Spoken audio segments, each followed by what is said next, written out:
বিসমিল্লাহির রহমানির রহিম। প্রিয় ভিউয়ার্স, আসসালামু আলাইকুম।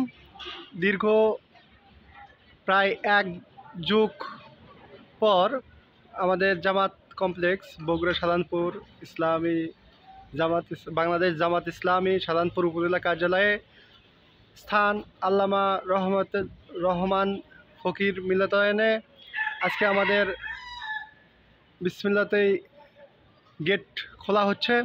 দেখুন, আমার সামনে গেট খুলছেন আমাদের বড় ভাই সাইফুল ইসলাম ভাই। তিনি গেট খুলছেন জামাত ইসলামের প্রথম গেটটা বিসমিল্লাহির রহমানির রহিম বলে তিনি খুলছেন। আজকে আমরা আনন্দিত, পরিষ্কার পরিচ্ছন্ন কাজে আমরা নিয়োজিত আছি বিভিন্নভাবে।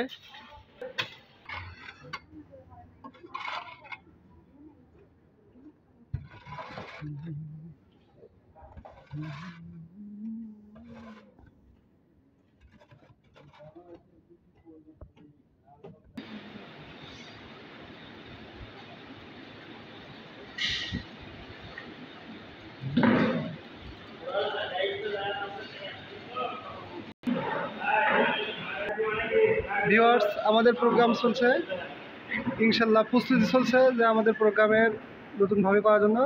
আমাদের রহিম ভাই আছে আমাদের সঙ্গে। রহিম ভাই, কিছু বলেন আমাদের সামনে। আসসালামু আলাইকুম ওয়া রাহমাতুল্লাহ।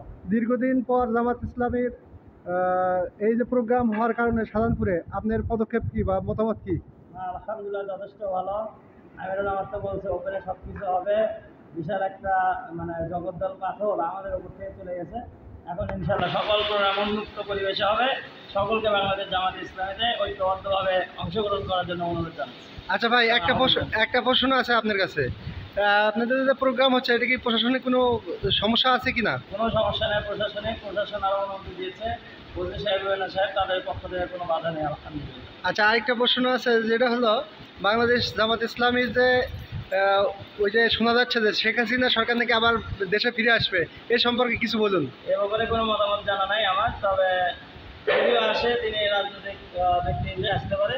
তবে বাংলাদেশের মানুষ তাকে স্বৈরাচার হিসেবে, যেহেতু ছাত্ররা হটিয়ে দিয়েছে, বাংলাদেশের মানুষও সেটাকে সর্বোচ্চ সাপোর্ট করেছে। আশা করি সে আসলেও আর কোনো পর্যায়ে স্বৈরাচার যুক্ত শাসন ব্যবস্থা আর কায়েম করতে পারবে না ইনশাআল্লাহ। ধন্যবাদ। তো শেষ মুহূর্তে প্রস্তুতি চলছে, ইনশাল্লাহ পরবর্তীতে থাকবেন, সবাই থাকুন আমাদের সঙ্গে। পরবর্তীতে আবার দেখা হবে ইনশাল্লাহ।